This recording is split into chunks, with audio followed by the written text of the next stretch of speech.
From players breaking down after missing two-footers, to unbelievable 72nd hole disasters, these are the worst golf fails you've probably missed.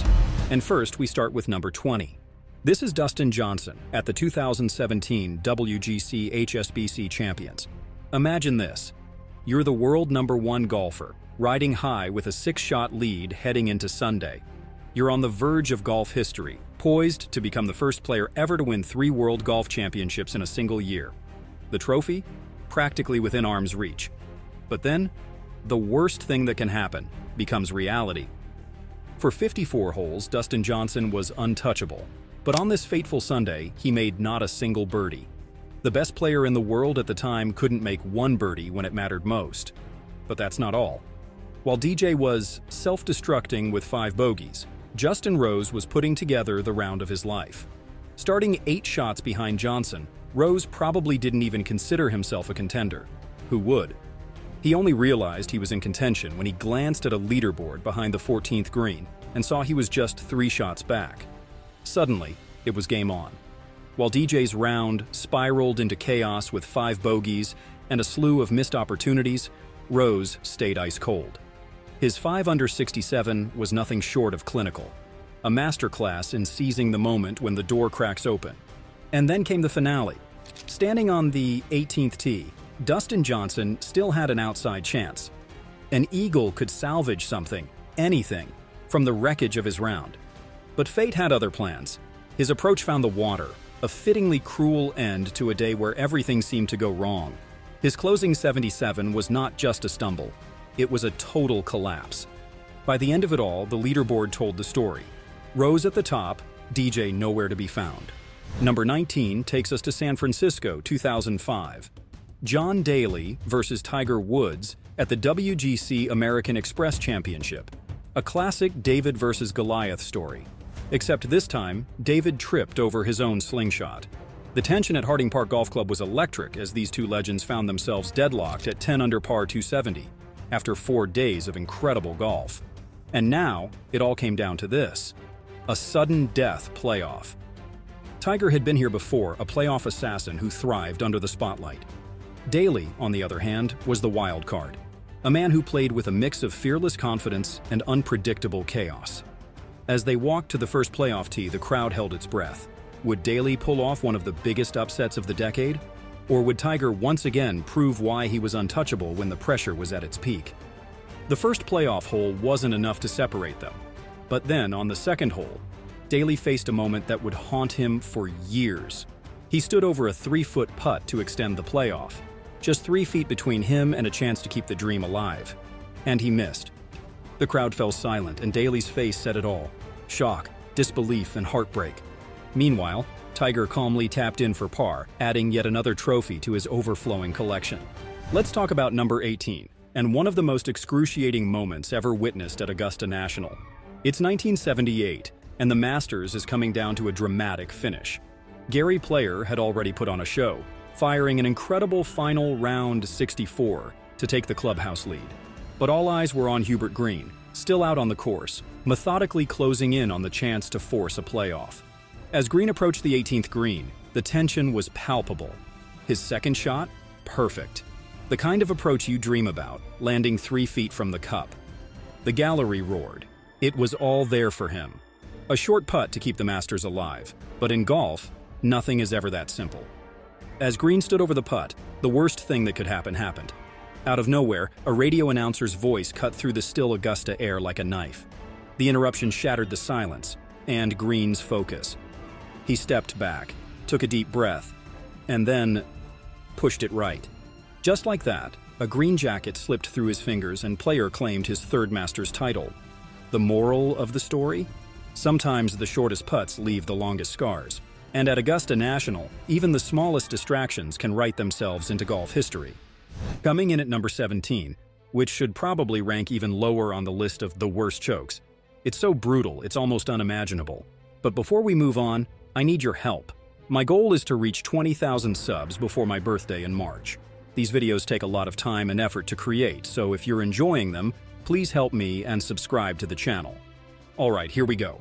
This one brings us to Robert Garrigus at the 2010 FedEx St. Jude Classic at TPC Southwind. And oh boy, this one is wild. A 3-shot lead, 1 hole to play, and a chance to secure his first ever PGA Tour victory. You literally just have to keep your ball on planet Earth to win. The 18th hole was playing as a straightforward par 4. All he needed was a boring par or even a bogey. Heck, he could have made a double bogey and still won the tournament. Instead, Garrigus decided to give us all a masterclass in how to throw away a tournament. Water off the tee? Check. Trees with the next shot? You bet. After taking and 2-putted for a triple bogey 7, that 3-shot lead had completely disappeared. Westwood would go on to claim victory 4 holes later, while Garrigus was left to wonder how a seemingly certain victory turned into one of golf's most spectacular collapses. Number 16. Bryson DeChambeau, 2018 European Open. Now, we all know Bryson as the mad scientist of golf, but this collapse was more mad than science. Playing alongside Richard McAvoy in the final group, DeChambeau had everything going for him. He was leading by 1 shot with 3 par 5s in the final 4 holes. It was practically gift-wrapped for him. With his legendary length off the tee and analytical approach to the game, these scoring holes were tailor-made for him to dominate.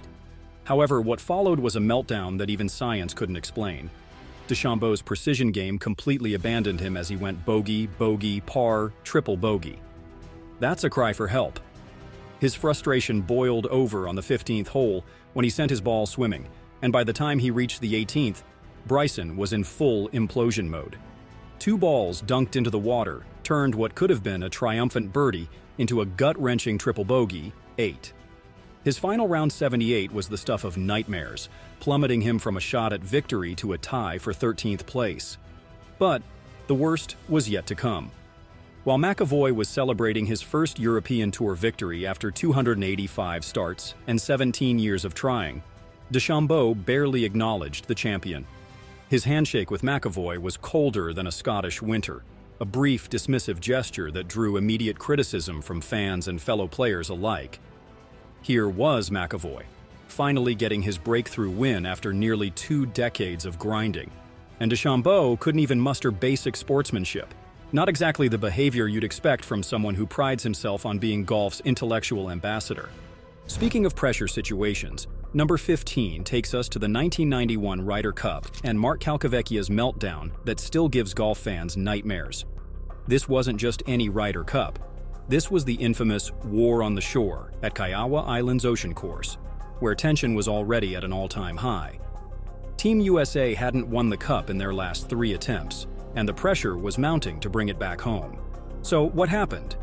Enter Calcavecchia's singles match against Colin Montgomery. 4 up with 4 to play. You cannot lose from there. It's literally impossible. The American just needed to win or have any of the remaining holes to win the Cup for his country. Well, Calc found a way to make the impossible possible, and what followed was horrible. The collapse started gradually, then picked up speed like an avalanche. 1 hole lost, then another, and yet another. By the time they reached the par 3 17th, Calc's game had completely deserted him. The lowlight? A near shank into the water on 17 when Monty had already dunked his ball. A golden opportunity squandered. And then came the coup de grace, missing a 2-footer for double bogey that would have won the Cup for America. It never even touched the hole. The mental torture was so severe that after having the match, Calcavecchia literally walked away from the 18th green, down to the beach, and collapsed into the sand, sobbing uncontrollably. Now, we're at number 14, and this one is special because it features none other than the seemingly untouchable Tiger Woods. By 2009, Tiger wasn't just the best closer in golf, he was the best closer ever. Leading after 3 rounds at the PGA Championship, he'd done this 14 times before in majors, and won every single one. To the golf world, it was a foregone conclusion. Tiger didn't lose leads, period. But the 2009 PGA Championship wasn't just another chapter in Tiger's storybook career. It became the scene of one of his most shocking collapses, thanks to an unlikely challenger, Y.E. Yang, ranked 110th in the world. A player no one expected to contend, let alone go toe-to-toe with Tiger on Sunday. Yang didn't flinch, he didn't crumble. In fact, he played the round of his life. The pivotal moment came on the par 4 14th, where Yang delivered a thunderbolt of a chip-in for eagle, instantly seizing the momentum. The crowd was stunned, and, for the first time in a major, Tiger looked vulnerable. On the 18th, with everything on the line, Yang cemented his place in history. A towering approach shot soared over a tree and landed within 10 feet of the hole. A shot so audacious, so perfect, it left even Tiger shaking his head. As Yang holed the birdie putt, the absolute unthinkable happened. Tiger Woods, the greatest closer in golf history, choked. It was like watching Superman discover kryptonite for the first time, and the golf world would never look at Tiger quite the same way again. Coming in at unlucky number 13, which brings us Ed Sneed at the 1979 Masters. After maintaining a comfortable lead throughout most of the tournament and beginning the final round with a 5-stroke advantage, Sneed looked destined to slip on his first green jacket. With just 3 holes to play, he still held a 3-shot lead. Simple math says you can bogey every hole and still win, right? Well, that's exactly what Sneed did, and incredibly, it wasn't enough. What followed was one of the most agonizing finishes in Masters history. 3 straight bogeys, each one more painful than the last. On the 16th, his par putt caught the edge and spun out. On 17, same story. The ball teased the hole before refusing to drop. It was as if the golf gods were playing a cruel joke, watching those putts dance around the cup before staying out, like they were toying with Sneed's dreams. By the time he reached the 18th hole, you could see the weight of the moment crushing him. His final par putt to win the Masters stopped just inches from glory. The playoff loss to Fuzzy Zoeller that followed was just the final twist of the knife. Fuzzy becoming the first rookie to win the Masters since Gene Sarazen in 1935. Some say you can still hear Sneed's sighs echoing through the Augusta pines. Well, maybe I'm exaggerating, but it really is a wake-up call to remember that in golf, no lead is ever truly safe, even when simple math tells you otherwise. Next up, number 12. We're with Martin Kaymer at the 2015 Abu Dhabi Championship. And this one starts like a fairy tale, but ends like an absolute horror story. So, let me explain. First, you need to know that Kaymer wasn't just any player.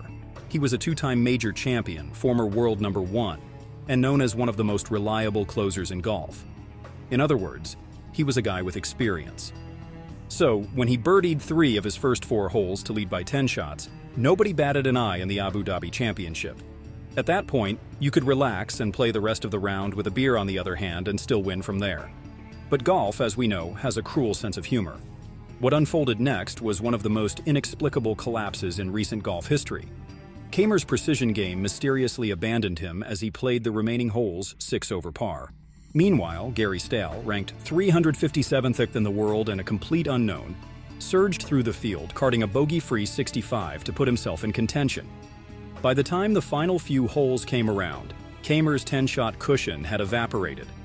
On the par 4 13th, he triple bogeyed after an errant approach and a nightmare 3-putt. That was the tipping point. The moment the fairy tale turned into a nightmare. His precision, his poise, his reputation as an unshakable closer, it all unraveled, like he forgot how to play golf or something. In the end, Gary Stahl claimed an improbable victory while Kaymer finished a staggering 3 shots back. Alright, on to the next. Number 11 takes us back to the 1989 nightmare of Augusta National. Scott Hoch had the green jacket within his grasp during a playoff against Nick Faldo on the treacherous 10th hole. With Faldo stumbling to a bogey, the door was wide open for Hoch. 2 putts from 30 feet would secure his first major championship. Simple enough, right? Not at Augusta. Hoch's first putt wasn't ideal, leaving him just under 3 feet for the win. But it was that second putt, less than 3 feet, that turned into one of golf's most infamous moments. The pressure of potentially winning the Masters seemed to freeze him in place. He studied the putt for what felt like an eternity, circling it from every angle like he was analyzing a masterpiece. Front, back, side to side. If drones existed then, he might have gotten an aerial view. The longer he stood over it, the more daunting that 3-footer became. Finally, he took the stroke. And in the cruelest twist of fate, Scott made the ultimate pressure mistake. He both played for break and hit it too firmly. The ball blasted past the hole, rolling 5 feet beyond. Though he composed himself enough to drain the comebacker and extend the playoff, the damage was done. His confidence had evaporated. On the next hole, sensing the moment, Faldo struck like a shark smelling blood in the water. He buried a 25-foot birdie putt, clinching the victory and leaving Scott as yet another tragic what if at Augusta. You're halfway through at number 10. Here we're with Doug Sanders at the 1970 Open Championship. This was a man who had won 20 times on the PGA Tour, known as much for his flashy wardrobe as his talent. But for all his success, Sanders had never captured a major championship. And now, on the 18th green at St. Andrews, the home of golf, he was 3 feet away from changing that forever. It wasn't just any 3-footer. This was to defeat Jack Nicklaus, the Golden Bear himself, and claim the claret jug. His first putt from 30 feet above the hole had been perfect, leaving what should have been a simple tap-in for glory. But then, as he addressed the ball, Sanders noticed something in his line. A speck of dirt? A tuft of brown grass? Whatever it was, it threw him off. Instead of stepping back to reset, Sanders awkwardly bent down to remove it without moving his feet, a break in concentration at the worst possible moment. He rushed the stroke, and the ball slid past the right edge. The sight of Sanders lunging forward, as if trying to pull the ball back into the hole with his body, became one of golf's most haunting images. He lost to Nicklaus in the playoff the next day, and that 3-footer would haunt him for the rest of his career. He never won a major championship. Number 9 takes us to a moment as heartbreaking as it is unforgettable: Rory McIlroy's collapse at the 2024 US Open. After 10 long years without a major, this was supposed to be his redemption. 2 shots clear, with 4 to play, at Pinehurst number 2, the same course where Payne Stewart had famously won in 1999. The stars seemed aligned. McIlroy was playing brilliant golf, and the galleries were willing him toward victory, desperate to see him claim his first major since 2014. But golf, as always, had other plans. The unraveling began at the par 3 15th, where McIlroy missed the green and couldn't save par. His lead shrank to 1. Then came the 16th, a par 4 he should have handled with ease. Instead, a sloppy approach left him scrambling, and he shockingly missed a 2-foot putt for par, a brutal mistake that left him visibly rattled. The 17th brought brief hope as Rory steadied himself with a crucial par save. But the damage wasn't done yet. On the 18th, with the championship still within his grasp, McIlroy's nerves betrayed him again. A 3-foot putt for par lipped out, sealing his fate with a 3rd bogey in the final 4 holes. Bryson DeChambeau, steady under pressure, took the title by a single stroke. The collapse was so devastating that McIlroy, one of golf's most media-friendly stars who always faces the music no matter how difficult the situation, skipped the post-round interviews. In the aftermath, McIlroy called it probably the toughest experience of his 17-year career, and announced he needed time away from golf to recover. Even Sir Nick Faldo, who knows a thing or two about major championship pressure, suggested this collapse could haunt Rory for years to come. Counting down to number 8. This one shows us that even the smallest mistakes can have massive consequences. Here's the story of Hale Irwin at the 1983 British Open. This wasn't a collapse in the traditional sense. It was more like a brain freeze of epic proportions, and it came out of nowhere during the 3rd round at Royal Birkdale. Irwin was in contention, playing solid golf, when he faced a 20-foot birdie putt at the 14th hole. After missing the birdie attempt, he did what he'd done thousands of times before: walked up to tap in the remaining few inches. Pure routine, something pros do in their sleep. But in a moment, that still makes golfers cringe 40 years later. Irwin casually went to tap it in, and completely whiffed, missed the ball entirely. The gallery gasped. His playing partners stood in shocked silence. It was like watching a master chef forget how to boil water. The error was so bizarre that it took everyone a moment to process what had happened. That casual swipe of frustration, that momentary lapse in concentration, ended up costing him dearly. He lost the tournament by a single shot to Tom Watson. It's the golf equivalent of tripping over your own feet at the finish line. For a 3-time US Open champion and one of the game's most meticulous players, it was a humble reminder that golf can break even the greatest players in the most mundane moments. And now we're at lucky number 7, featuring a not-so-lucky Sergio Garcia at the 2005 Wachovia Championship. With a 6-shot lead heading into the final round at Quail Hollow, Sergio had this one in the bag, right? The swaggering Spaniard, known for his incredible ball striking, had been playing beautifully all week. This was supposed to be another stepping stone in his ascent to greatness. Even the typically cautious golf commentators were ready to engrave his name on the trophy. But from the moment he stepped onto the first tee, everything changed. His normally precise ball striking, usually as reliable as a Swiss watch, suddenly abandoned him. On the par 5 7th, an errant drive sent him scrambling, leading to a double bogey that sliced his lead nearly in half. Then came the par 4 12th, where he shockingly three-putted from just 15 feet, a devastating bogey that left him visibly deflated. Every hole seemed to bring a new disaster, and his confidence left the chat. As Garcia's game crumbled, Vijay Singh, the relentless competitor he was, swooped in like a shark sensing blood in the water. The six-shot cushion vanished into thin air, and with it went Garcia's chance at victory. Making it even more painful, this collapse would join the infamous company of players who had lost six-shot leads, putting Sergio's name alongside Greg Norman's legendary Masters meltdown. The young Spaniard was left standing on the 18th green, hands on hips, wondering what hurricane had just hit him, while Singh celebrated another comeback victory. Here we are at number 6, which features Matt Gogol at the 2000 Pebble Beach Pro-Am. 7 shots, 7 holes, a seemingly insurmountable lead. Sounds safe, doesn't it? Well, not if Tiger is the competitor. This was Tiger in his prime, the year 2000, when he would go on to win 9 tournaments, including 3 majors. And Matt Gogol, a PGA Tour rookie, was living every golfer's dream.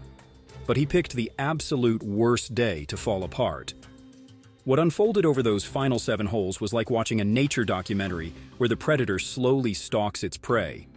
Tiger, sensing weakness, pounced with an eagle at the 15th, while Gogol's game began to unravel under the mounting pressure. On the 16th, a missed green led to a bogey, while Tiger added another birdie. Suddenly, the lead was down to just 1.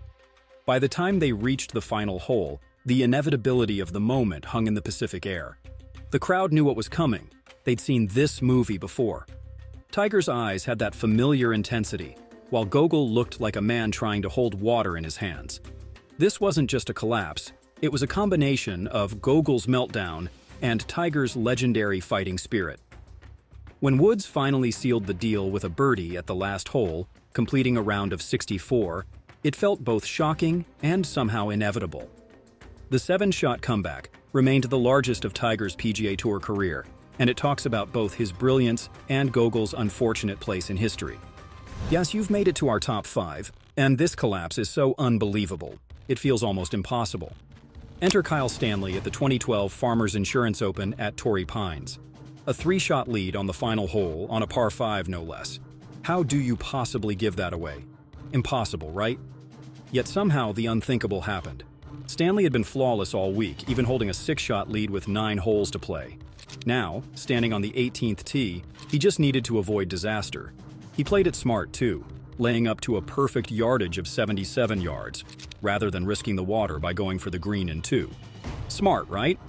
Well, that was what we thought, but things don't always turn out the way we want. His seemed the water. Still, even after the penalty drop, Stanley had 2 putts from 45 feet to win the tournament. But the nightmare wasn't over. He ran his first putt 4 feet past and then missed the comeback. Triple bogey 8. In a matter of minutes, he'd gone from 3 shots ahead to forcing a playoff with Brandt Snedeker, which he would ultimately lose. An emotional Stanley said afterward that he will be back, fighting back tears during his post-round interview. Few believed those words in the moment. How do you come back from something like that? But here's the incredible silver lining. Stanley didn't just come back, he won the very next week at the Waste Management Phoenix Open. Number 4 takes us way back to Sam Sneed in 1947. The US Open was Sneed's white whale, the one trophy that always eluded him despite being one of the greatest golfers ever. We're talking about Slammin' Sammy here, a man who would go on to win a record 82 PGA Tour events, 7 majors, and was famous for having the most beautiful swing in golf history. But the US Open, that tournament seemed to have a personal vendetta against him. The 1947 heartbreak at St. Louis Country Club was the cruelest of them all. Sneed was in a playoff with Lou Worsham. He faces a mere 2.5-footer to extend the playoff. a putt so short that Sneed could probably have made it with his eyes closed on any other day. But this was the US Open, and these weren't just any 2.5 feet. They were the longest 30 inches in golf history. The ball slid past the hole, and with it went another chance at the trophy he coveted most. Back in 1939, he failed too. It's like the US Open had some kind of curse on Slammin' Sammy. 4 times he finished second, but never got to lift that trophy. The tournament that should have been his masterpiece became his nemesis. And here we are at number 3, featuring what might be the most disastrous bunker play at the worst possible moment. This is Thomas Bjorn at the 2003 British Open at Royal St. George's. 3 shots ahead with 4 to play, the stoic Dane was on the verge of capturing his first major championship. He had played brilliant golf all week, mastering the quirky bounces and brutal winds of links golf. Even better, he was about to become the first Danish player to win a major championship. The claret jug was practically engraved with his name. Then came the par 3 16th hole and that bunker. A seemingly routine greenside sand shot turned into the stuff of nightmares. Bjorn's ball found the steep face of the trap, and the downfall started. His first attempt caught the steep slope and rolled back to his feet. The gallery groaned. No problem, he thought. Just try again. But the second attempt? Same result. The ball trickled back down the slope like it was drawn by a magnet, settling mockingly at Bjorn's feet. By the time he finally escaped on his third attempt, making double bogey, his 3-shot lead had vanished into the English seaside air. He would bogey the 17th as well, completing the collapse. Meanwhile, Ben Curtis, ranked 396th in the world and playing in his very first major championship, became the most unlikely champion in Open history. The American was so convinced he wouldn't win that he had already booked a flight home before the leaders finished. Number 2 takes us back, yes again, to the infamous War on the Shore at Kiowa Island in 1991, one of the most gut-wrenching Ryder Cup finales in history. You're probably thinking, wait, didn't we already cover this one? True, but what if I told you there was another collapse layered on top of the Americans' near-heartbreaking disaster? That's right, one dramatic implosion wasn't enough for this Ryder Cup. The entire week had been a pressure cooker of tension, controversy, and drama, but nothing compared to the final moments, a showdown that delivered heartbreak on both sides before the dust settled. It wasn't just Bernhard Langer who faced immense pressure that day. Earlier, Mark Calcavecchia endured his own collapse for Team USA. 4 up with 4 to play against Colin Montgomery, Calcavecchia crumbled, losing hole after hole and missing a 2-footer on the 17th that could have sealed the match. Instead, he halved it, walking off with tears in his eyes, thinking he had thrown it all away. Enter Bernhard Langer, Europe's anchor and one of the most dependable players of his generation. Langer had a 6-foot putt on the final hole of the final match to retain the cup for Europe. But this wasn't just any 6-footer.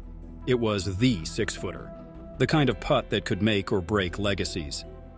Langer had a long history with the putting yips, a career-long battle that had seen him switch to a long putter and experiment with various grips just to keep his career alive. Now, here he was, facing the putt of his life. The silence around the green was deafening. His teammates watched helplessly. The Americans held their breath. The ball started on line but slid agonizingly by the right edge. The Americans erupted in celebration, while Langer stood there, hands on his head, the weight of European hopes crushed in an instant. The War on the Shore had its dramatic conclusion, and it couldn't have been more heartbreaking for the Europeans. And finally, number 1, Arnold Palmer, 1966 US Open at the Olympic Club in San Francisco. This wasn't just a collapse, this was a complete and utter implosion that still echoes through golf history. Palmer, the king himself, at the height of his powers, with his army of fans following his every move, was on the verge of something special. Leading by 9 shots in the final round, Arnie was about to claim his 2nd US Open title and his 8th major championship overall. But this is where Palmer's legendary aggressive style, the very thing that made him the people's champion, became his undoing. Instead of playing it safe, protecting his massive lead, Arnie kept attacking flags like he was trying to shoot 59. It was classic Palmer, go for broke, give the fans a show. Billy Casper, meanwhile, played with the precision of a surgeon, methodically dissecting the course while Palmer self-destructed. It was so painful to watch. At the par 5 13th, a bogey started to chip away at his cushion. Then came the par 4 15th. where a careless three-putt bogey brought Casper even closer. By the 16th, a disastrous double bogey wiped out the last of his lead, and Casper had caught him. Palmer's 9-shot advantage was gone. The next day's 18-hole playoff wasn't even close. Casper, steady as ever, won by 4 shots, claiming his second U.S. Open title. For Palmer, this wasn't just a loss, it was a turning point. He would never win another major championship, and the collapse became a shadow that followed him for the rest of his life. But wait, we're not done yet. I've got one more surprise for you, because we couldn't end this list without mentioning the absolute worst chokes of all. So here it is, the bonus moment. It's the 1999 Open at Carnoustie, and Van de Velde is leading by 3 shots going to the final hole. He just needs a double bogey 6 to become the first French winner of the Open since 1907. That's right, he could take twice the number of shots par requires and still win. What could possibly go wrong? Well, everything. Absolutely everything. First, instead of playing it safe with an iron off the tee, Van de Velde pulls out his driver. Why? Nobody knows. His tee shot barely cleared the berry burn and ends up in the rough. Okay, not ideal, but still no problem, right? Just lay up, wedge it on, 2-putt for your double bogey, and collect the claret jug. But no, that would be too simple. Instead, Van de Velde decides to go for the green with a 2-iron. The ball hits the grandstand railing, bounces off a stone wall, and ends up in thick rough. Still technically salvageable, but then he chunks his next shot right into the berry burn. And this is where things get truly bizarre. Van de Velde, now clearly having lost all sense of reality, takes off his shoes and socks, rolls up his pants, and wades into the water. He's actually considering hitting the ball out of the burn. The entire golf world is watching this French golfer strip down on live TV, standing ankle-deep in Scottish Creek water, contemplating what would surely be the most ill-advised shot in golf history. Thankfully, after what feels like an eternity, he comes to his senses and takes a drop. But by now, the damage is done. He makes a triple bogey 7, falling into a 3-way playoff, which he ultimately loses to Paul Rory. So, what should have been a historic victory for French golf turned into one of the sport's most infamous disasters ever. So, now you're still here, we have another great video for you right in the middle of the screen. Enjoy!